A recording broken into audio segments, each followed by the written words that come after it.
నమస్తే. నేను doctor Vishnupriya. Vishnupriya test tube baby centre clinical director. I'm a gynaecologist and fertility specialist. ఈరోజు third trimester అంటే చివరి 3 నెలలు ప్రెగ్నెన్సీ వచ్చిన తర్వాత చివరి 3 నెలల్లో ఎలాంటి జాగ్రత్తలు తీసుకోవాలి, తీసుకుంటే మనకు మంచిగా ఎలా డెలివరీ అవుతుంది, ఎలా హెల్దీ బేబీ డెలివరీ అవుతుంది అనేది తెలుసుకుందాము. సో థర్డ్ ట్రైమిస్టర్లో అంటే 28-30 వీక్స్ ఆ టైంలో మళ్ళీ రిపీట్గా అన్ని బ్లడ్ టెస్ట్లు, ఆ తర్వాత అల్ట్రాసౌండ్ కూడా చేయాల్సి ఉంటుంది. పేషెంట్స్ అనుకుంటారు, ఎందుకు ప్రతిసారి బ్లడ్ టెస్ట్ చెప్తారు, అల్ట్రాసౌండ్ చెప్తారు, ఇన్నిసార్లు చేస్తే బేబీకి ఏమన్నా ప్రాబ్లం అవుతుందా అల్ట్రాసౌండ్ చేయడం ద్వారా అని అనుకుంటుంటారు. ఈ అల్ట్రాసౌండ్తో ఎలాంటి ప్రాబ్లం ఉండదండి. బేబీకి ప్రతి నెల స్కానింగ్ చేసినా కూడా బేబీ పైన ఎలాంటి దుష్ప్రభావాలు కనిపించవు.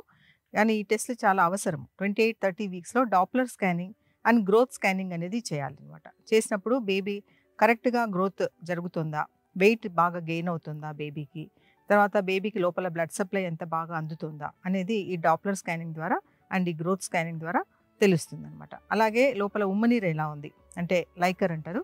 సో ఆ ఉమ్మనీరు అనేది ఎలా ఉంది, బేబీ గ్రోత్కి సఫిషియెంట్గా ఉందా లేదా, అది నార్మల్గా ఉన్నప్పుడే బేబీ కూడా మంచిగా గ్రోత్ అవుతుంది.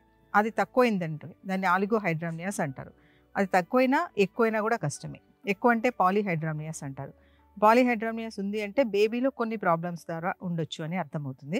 సో దానికి కొన్ని సపరేట్గా టెస్ట్లు ఉంటాయి, అవి చేయాల్సి వస్తుంది. అలాగే ఆలిగోహైడ్రామియాస్ అంటే ఉమ్మనీరు తగ్గిపోయింది అనుకోండి, దానికి కూడా కొన్ని టెస్ట్లు ఉంటాయి. ఎందువల్ల తగ్గిపోతుంది, లోపల బ్లడ్ సప్లై ప్రాబ్లమా లేకుంటే ఏదైనా బేబీలో అనామలీస్ ప్రాబ్లమా, ఇవి తెలుసుకోవాలి. సో దానికి సపరేట్గా కొన్ని బ్లడ్ టెస్ట్లు అవి ఉంటాయన్నమాట.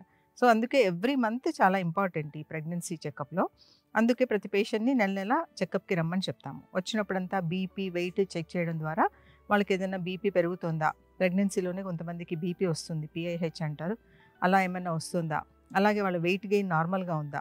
కొంతమందిలో ఎక్సెస్ వెయిట్ కూడా పెరుగుతారు, అది కూడా మంచిది కాదు. ఎక్సెస్ వెయిట్ పెరిగితే బీపీ షుగర్ రావడం జరుగుతుంది. కాబట్టి ఆ వెయిట్ మనం చూసి కంట్రోల్లో పెట్టుకోమని చెప్పొచ్చు. డైట్ అండ్ ఎక్సర్సైజ్ ద్వారా ఆ వెయిట్ కంట్రోల్ చేయొచ్చు.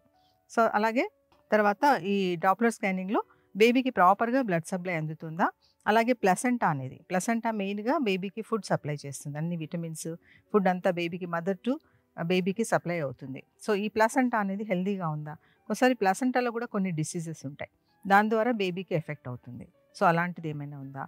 అలాగే ట్విన్ ప్రెగ్నెన్సీ ఉన్నప్పుడు 2 ట్విన్స్ కరెక్ట్గా పెరుగుతున్నాయా, ఒక్కొక్కసారి ఒక ట్విన్ మాత్రమే బాగా పెరుగుతుంది, ఇంకొక ట్విన్లో సరిగ్గా గ్రోత్ ఉండదు. సో ఇట్లాంటివి ఏమైనా ఉన్నాయా అన్నీ తెలుసుకోవచ్చు. 9th మంత్ వచ్చిన తర్వాత వీక్లీ చెకప్ ఉంటుంది పేషెంట్కి. ఎవ్రీ వీక్ రావాలి. వస్తే ఈ బీపీ ఇట్లాంటి ప్రాబ్లమ్స్ అన్నీ లాస్ట్లోనే ఎక్కువ వస్తుంటాయి కాబట్టి వాళ్ళకి వీక్లీ చెకప్ చేసి అలానే డెలివరీ ప్లాన్ చేయడానికి కూడా ఈజీగా ఉంటుంది. సో నార్మల్ డెలివరీ అవుతుందా, సిజరీన్ డెలివరీ అవుతుందా అనేది తెలుసుకోవచ్చు. సో బేబీ పొజిషన్ బట్టి హెడ్ ఉందా, లేదా బ్రీచ్ పొజిషన్ ఉందా, లేదా ట్రాన్స్వర్స్ లై పొజిషన్ ఉందా, లేదా ఏదైనా ప్లసెంటా కిందకుందా, ఇలాంటి కాంప్లికేషన్స్ అన్నీ చూసుకొని కరెక్ట్గా డెలివరీ చేస్తే హెల్దీ బేబీ మనము బయటకు తీసుకురావచ్చు అనమాట. So all the best all of you.